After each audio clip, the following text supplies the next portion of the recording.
Olá, crianças do terceiro ano, tudo bem com vocês? Vamos para mais uma aula de língua portuguesa?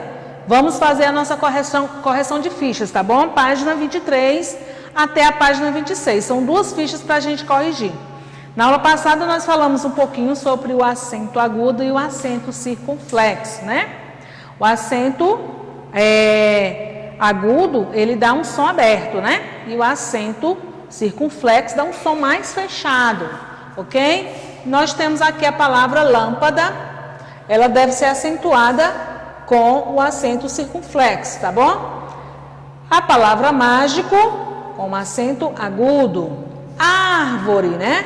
Acento agudo. Câmara, triângulo, os dois, né? Câmara e triângulo possuem o acento circunflexo. Bambolê, acento circunflexo no lê, no é, né? No finalzinho. Fósforo, no ó, fósforo. Judô, acento circunflexo no ó, né? Da sílaba do. Tênis, acento circunflexo. Público, acento agudo no U. Ângulo, acento circunflexo no A, né? Baú, acento agudo no U. Plástico e vírus, acento agudo. Plástico no A e vírus no I, certo? Então, não esqueça desses acentos aí que são muito importantes em uma palavra, tá certo? Vamos agora para a segunda questão. Lembrando que é apenas correção de atividades. Na segunda questão, vocês vão colocar aí, né, o nome das imagens que estão representando aí em cada frase. Observe as frases abaixo, depois reescreva, substituindo a imagem pela palavra que representa. Ana vestiu, né? Ana vestiu o maiô, olha o acento circunflexo, né? Para ir à praia. Olha aí. Pêssego, né? Papai comprou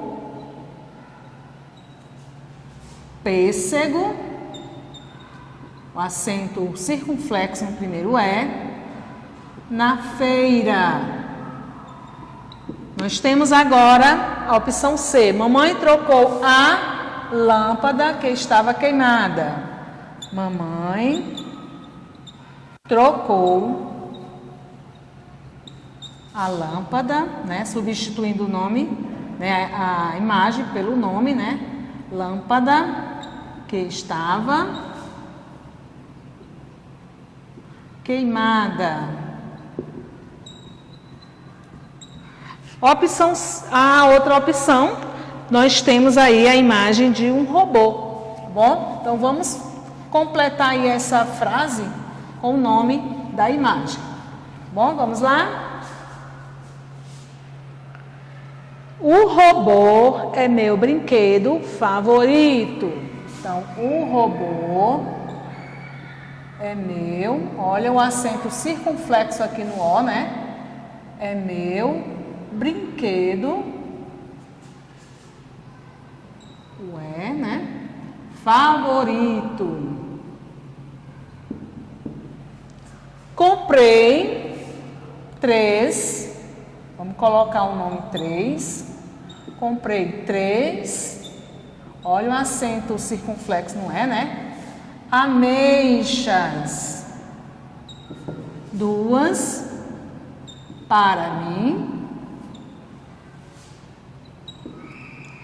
e 1 para você. Certo, gente? Então, não esqueçam, né? Tá certo? A importância desse acento agudo e do acento circunflexo nas palavras, tá bom? Elas servem também para a gente estar identificando aí a sílaba tônica de cada palavra.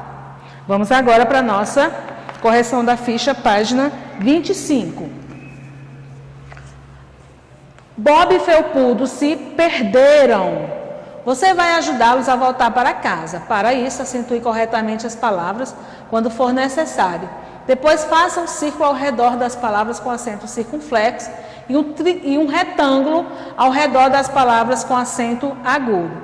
Então, no caso aí, nós vamos acentuar aquelas palavras, né, que necessitam do acento agudo ou do acento circunflexo. Tá bom? E depois está aí circulando e colocando retângulo naquelas que tem acento circunflexo e acento agudo. Vamos lá? Lenço não tem acento, último acento agudo. Tênis, acento circunflexo. Flor não tem acento. Bacia também não tem. Você não tem um acento circunflexo. Página, nós temos aí um acento agudo no ar. Chuva não tem acento agudo, nem viajar, nem perdido. Sofá, acento agudo no ar. Caminho não tem acento. Gênio, acento circunflexo no E. Ônibus, acento circunflexo no O, certo? Mais abaixo também nós temos algumas palavrinhas, ok? Mais abaixo nós temos aí a palavra, depois de sofá nós temos, né, sofá, gênio, ônibus, mês, acento circunflexo, chapéu, acento agudo, né? Não é? Cansado, não tem acento, tá bom? Então, no caso aí, depois que vocês fizerem colocar esses acentos, tá bom? O acento agudo e o acento circunflexo, você vai aí estar circulando, né, as palavras com acento circunflexo. E depois colocando o retângulozinho nas palavras com acento agudo. Então, vou deixar isso aí para vocês fazerem, tá bom? Vamos lá para a questão 2. Descubra quais palavras completam a cruzadinha abaixo. Todas elas levam acento agudo. Objeto utilizado para escrever, caso você erre, pode apagar. Então, no caso aqui, vamos deixar só a cruzadinha e a tia Edilândia vai lendo, para melhor a gente estar aí visualizando a cruzadinha. Pronto. Então, no 1, nós vamos escrever o nome do objeto utilizado para escrever. Caso a gente erre, podemos apagar. Então, quem é?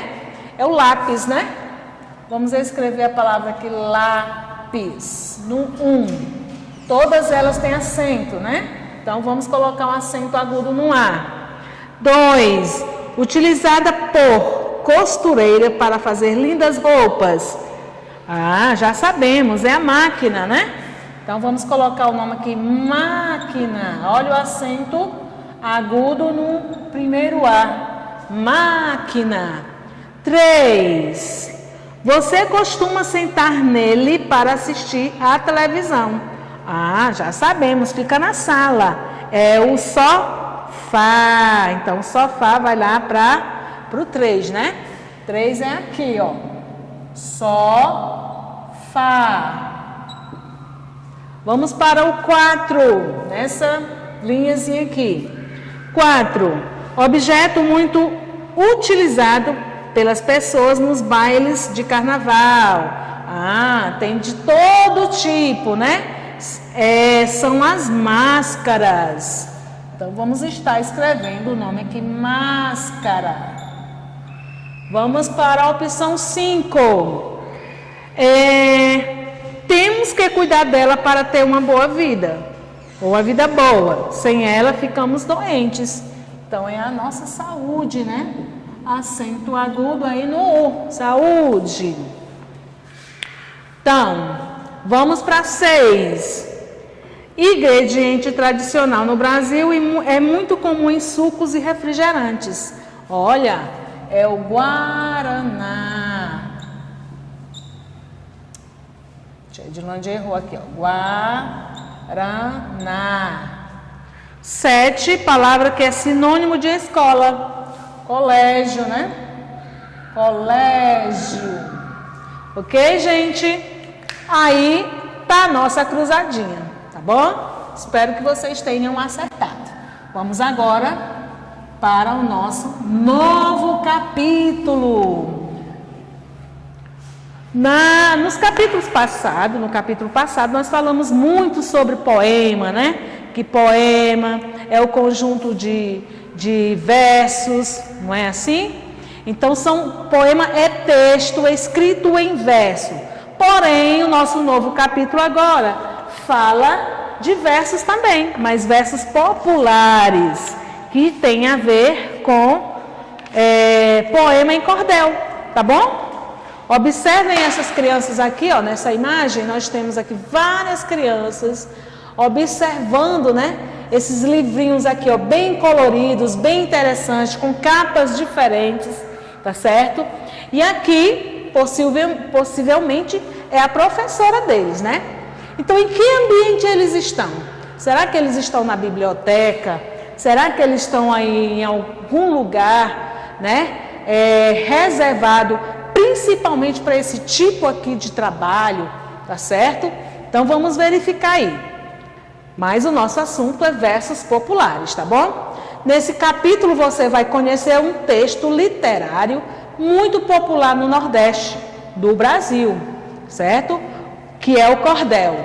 Outras expressões artísticas também farão parte do estudo, que é a xilogravura, o repente e a embolada, certo? Você vai refletir ainda sobre as variedades linguísticas e a importância dos prefixos e sufixos do processo de formação de palavra. Mas agora, no início mesmo, gente, nós vamos estar aí vendo, tá certo? Os versos, né? Versos que são os cordéis. A poesia está onde o leitor está. Olha aí que interessante. Vamos ver o que é que diz aí o nosso texto. Você vai conhecer agora um pouco da literatura de cordel. Leia um trecho de cordel a seguir do cordelista pernambucano José Francisco Borges e depois realize as atividades propostas. Vocês, como tem um livrinho de vocês aí, vão poder estar lendo, né, diretamente esses trechos aí do cordel, tá certo? Cada cordel aí, gente, tem a sua especialidade em quê? Linguística, né? Então, no caso aí, vai variar de quê? De região para região, tá certo? A forma de como você fala, de como as pessoas falam, certo? Então, nós temos aí também imagens, texto, né? Escrito em versos, né? Cada um aqui representando um texto em versos, tá certo? Não deixa de ser o poema, tá bom? Mas é um poema o quê? Em cordel, que retrata, né, a nossa regionalidade, a nossa região. Então, para entender o texto, o que os 4 textos têm em comum? Marque um X nas alternativas corretas. Então, observando esses textos aí, nós temos aqui, ó, dá pra gente perceber, ó, que são animais, os desenhos, né?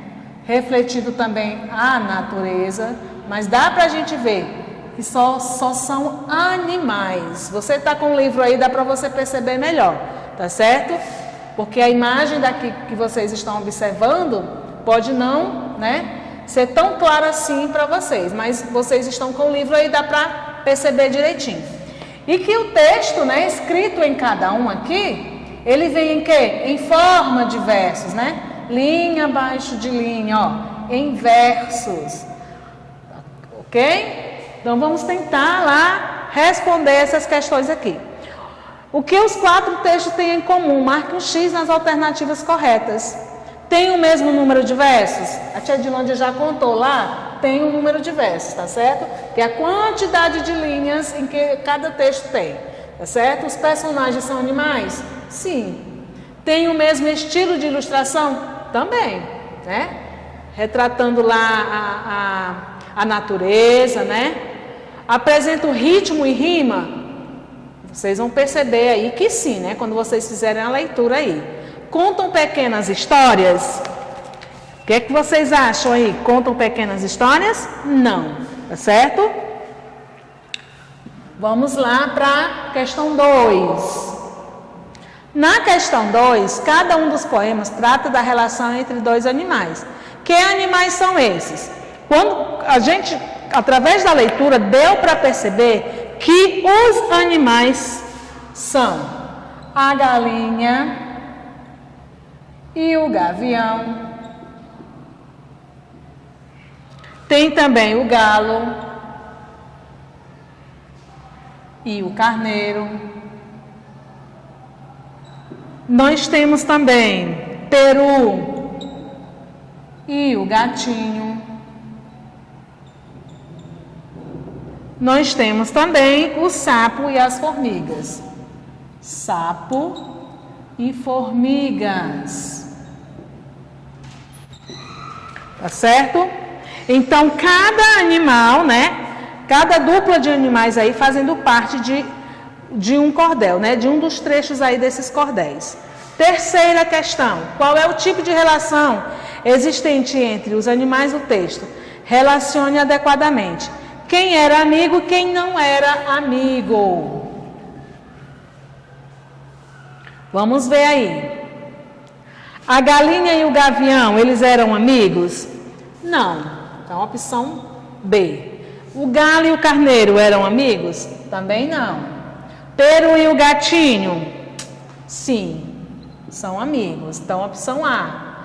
Sapo e formigas? Não. O sapo e o sapo com língua, na quarta questão, venceu o cortejo inteiro. O que se pode entender desses versos usados no texto sobre o sapo? Após a leitura, né, gente? Entende-se que o sapo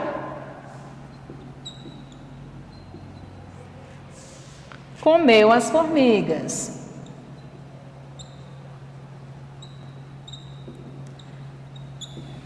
Certo? Então, quando vocês fizerem a leitura aí desses trechos aí desse poema aí, né, do cordel, eu acredito que vocês vão ter o mesmo pensamento, a mesma resposta. Tá certo? Vamos lá para a próxima página. Em sua opinião, por que a galinha decidiu chamar os pintinhos e mudar de caminho ao visitar o gavião? O que é que vocês acham? Porque o gavião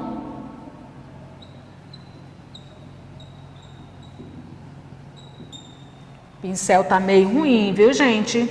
Come os pintinhos. Come os pintinhos.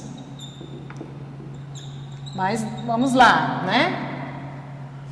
Porque o gavião come os pintinhos. Por isso que a galinha, ela muda aí o caminho dela. Identifique as imagens a seguir utilizando palavras do texto.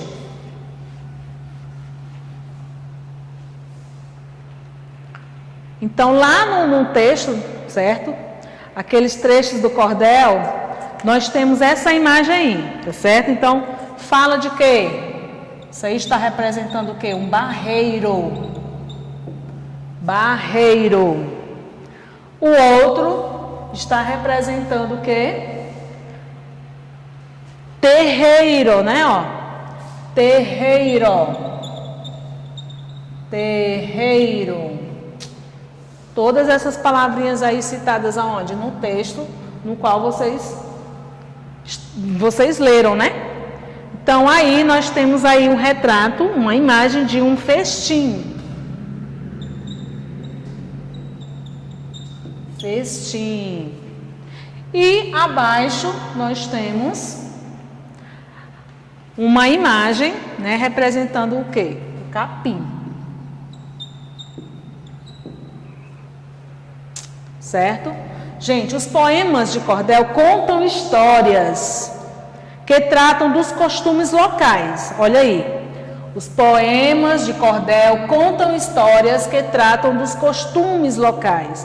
Eles são escritos em rimas que garantem a musicalidade dos versos e apresentados em forma de folhetos ou revistas, os quais são pendurados em cordas. Reflita sobre essas características e responda: o cordel é uma manifestação cultural popular em sua região? Se não, você conhece leitores que apreciam esses poemas? Converse com seu professor e seus colegas sobre o assunto. Então, gente, relacionado a isso aí, tá certo? Os estados onde o cordel se destaca são Pernambuco, Rio Grande do Norte, aqui no Ceará também, e em outras cidades como São Paulo e Brasília, que também há grupos lá que apreciam o cordel, né? Em Brasília, por exemplo, há um centro de referência de literatura de cordel na Casa do Cantador, em Ceilândia, certo? Então, cada um tem a sua característica, né? A sua cultura, a sua forma de representar, né, esses poemas em cordel, tá certo?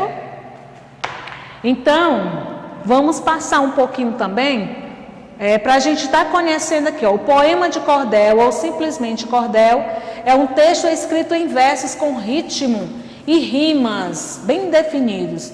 Geralmente narra a história de caráter regional.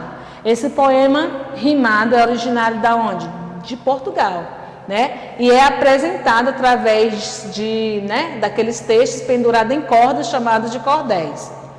Outro gênero poético bastante difundido nas regiões norte e nordeste do Brasil é o repente. De tradição oral, é geralmente acompanhado de viola e consiste em um duelo entre dois poetas que testam a capacidade de criar poemas improvisados, respeitando o ritmo e o tamanho dos versos. Existe ainda a embolada, menos rígida no que se refere à medida dos versos. Ela também é baseada na arte do improviso, porém é acompanhada por outros instrumentos. Quais são os instrumentos? O pandeiro e o ganzá. Nas emboladas, as composições costumam ser mais engraçadas, pois o embolador busca fazer piadas sobre o outro, certo? Então, gente, para se aprofundar mais um pouquinho aí, nós temos a xilogravura da capa das imagens ilustrativas do cordel. Cada cordel a ser apresentado, ele vem com as suas capas, uns livrinhos pequenininhos, outros médios, certo? Depende daí da fabricação. Então, a xilogravura, né, que nem vocês estão vendo aqui, são imagens feitas em madeira, tá bom? Para representar aí as capas dos poemas em cordel, tá certo? Como é que é feito? Todas essas imagens foram criadas com a técnica da xilogravura. Nesse método, o desenho é gravado em uma chapa de madeira. No caso aqui, ó, vocês estão vendo aqui uma chapa de madeira com desenho, né? Geralmente cedro, pinheiro, emburana ou outro tipo de madeira macia. Depois é o segundo passo. Em seguida, aplica-se a tinta com rolo de borracha na chapa de madeira em que o desenho foi gravado. Olha aí que interessante. E, por último, coloca-se a gravura em contato com papel ou com outra superfície que será ilustrada. É possível ilustrar inúmeras vezes com a mesma gravura, bastando replicar a tinta, certo? Adicionar novamente a tinta. Gente, a aula termina por aqui, tá certo? Porém, o texto da página 50, gente, vocês tentem fazer essa leitura aí bem direitinho, tá bom? A tia Edilândia deu uma ajudazinha aí na realização da atividade dessas páginas aí, porém vocês vão se aprofundar aí na leitura da página 50, tá bom? Eu fico por aqui e eu espero vocês na próxima aula, tá bom, gente? Tchau!